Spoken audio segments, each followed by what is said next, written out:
ஆண்டவர் இயேசு கிறிஸ்துவுக்குள் எனக்கு அருமையானவர்களே, நம் ஆண்டவர் இயேசு கிறிஸ்துவின் நாமத்தினால் உங்கள் அனைவரையும் வாழ்த்தி வரவேற்கிறேன். நீங்கள் கடவுளிடம் கேட்கின்ற பொழுது உங்களுடைய உள்ளறைக்குள் சென்று கதவை சாத்தி கொண்டு மறைவாக வேண்டுங்கள்.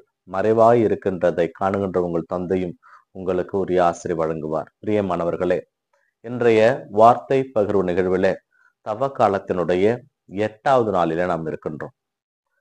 இன்றைய நாளிலே புதன்கிழமை வாசக சிந்தனையாக நமக்கு கொடுக்கப்பட்டிருப்பது முதல் வாசகமாக யோனாவினுடைய புத்தகத்திலிருந்து நமக்கு செய்தியில் கொடுக்கப்பட்டிருக்கிறது. இதிலே ஆண்டவர் யோனாவிடம் சென்று அந்த நினிவே நகர் மக்களுடைய பாவங்களுக்கு அவர்கள் சாக்கு உடை அணிந்து சாம்பலிலே அமர்ந்து மனமாறி ஜெபிக்க வேண்டும் என்று அவர்களுக்கு கட்டளையிடு என்று அழைப்பு விடுக்கிறார்.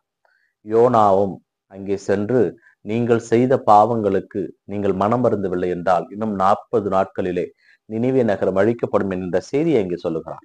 பிரியமானவர்களே, எங்கே உங்களுக்குரிய எச்சரிக்கை மணி அடிக்கப்படுகிறதோ அப்பொழுதே நீங்கள் எல்லாவற்றையும் விட்டுவிட்டு மனம் வருந்தி மனம் திருந்தி வருவீர்களானால் உங்கள் பாவங்களை மன்னிக்க கடவுள் வல்லவராக இருக்கிறார் என்பதை இன்று முதல் வாசகம் நமக்கு எடுத்துக் கூறுகிறது.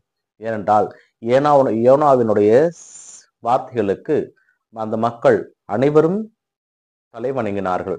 அந்த நாட்டு அரசனும் தனது அரசவையிலிருந்து இறங்கி சாக்கு உடை அணிந்து சாம்பலிலே அமர்ந்தான். அவனுக்கு கொடுத்த கட்டளை, இந்த நாட்டில் இருக்கின்ற பச்சிளம் குழந்தைகள் முதல் விலகுகிற வரை எவையுமே உண்ணக்கூடாது, நீர் அருந்தக்கூடாது, மனம் மாறுவதற்காக நோன்பிருந்து ஜெபிக்க வேண்டும் என்கின்ற கட்டளை எடுக்கிறான். பிரியமானவர்களே, நமக்கும் இந்த வாய்ப்பு கடவுள் நமக்கு கொடுக்கிறார். இந்த 40 நாட்கள் நம்முடைய பாவங்களுக்காக நாம் மனம் வருந்தி அழ வேண்டும், திருந்தி வர வேண்டும் என்பதுதான் கடவுள் நம்மிடமிருந்து எதிர்பார்ப்பது. முடிந்தவரை நாம் இந்த 40 நாட்களை பயனுள்ள வகையிலே செலவழிக்க நம் குற்றங்களை நினைத்து பார்ப்போம், குறைகளை நினைத்து பார்ப்போம். எத்தனை முறை எத்தனை பேரை நாம் கஷ்டப்படுத்தி இருப்போம், துன்பப்படுத்தி இருப்போம், அவர்களுக்கு இல்லை என்று சொல்லி ஏமாற்றி இருப்போம், அவருடைய மனத்தை நோக்கடித்திருப்போம், அவர்களிருந்து பொருளை கவர்ந்திருப்போம், அவர்களை பற்றி இல்லாதவை பொல்லாதவை எல்லாம் சொல்லி இருப்போம்.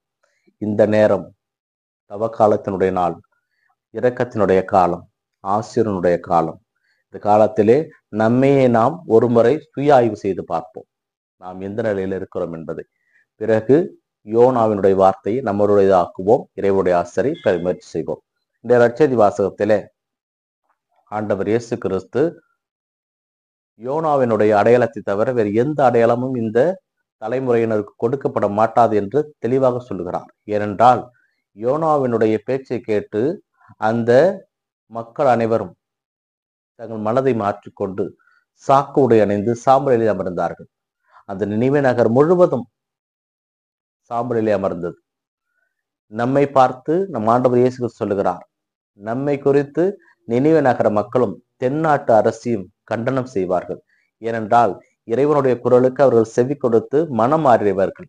நாம் இன்னும் மனமாறாமலே இருக்கிறோம். மனம் மாறிவிட்டோம் என்று பொய்ப்போர்வை போர்த்தி கொண்டு நம்மையும் ஏமாற்றிக் கொள்கிறோம், மற்றவரையும் ஏமாற்றிக் கொண்டிருக்கிறோம், கடவுளையும் நாம் ஏமாற்றிக் கொண்டிருக்கிறோம்.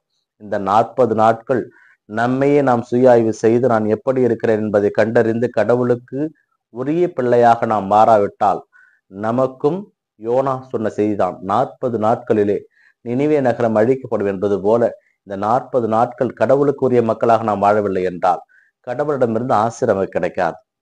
கடவுளுடைய ஆசி கிடைக்காமல் இந்த பூ உலகிலே நீ கோடி கோடி சம்பாதித்து வாழ்ந்தாலும் மன நிம்மதி இருக்காது, வாழ்க்கையிலே சந்தோஷம் இருக்காது. எல்லாம் இருந்தும் உன்னால் அதை அனுபவிக்க முடியாது. ஏனென்றால் அதை அனுபவிக்கிற நம்மிடம் உயிர் இருக்காது. முடிந்தவரை இறைவனுக்கு உரிய மக்களாக வாழ முயற்சி செய்வோம். இந்த உலகம் நம்முடையது அல்ல, நம்முடைய உலகம் விண்ணுலகம். அதனால் விண்ணுலகத்திற்கு ஏற்றவாறு நாம் சிந்திப்போம். இந்த நாள் உங்களுக்கு இனிய நாளாகவே அமையட்டும். இறைவன் இயேசு என்றென்று வாழ்த்து பெறுவாராக. ஆமேன்.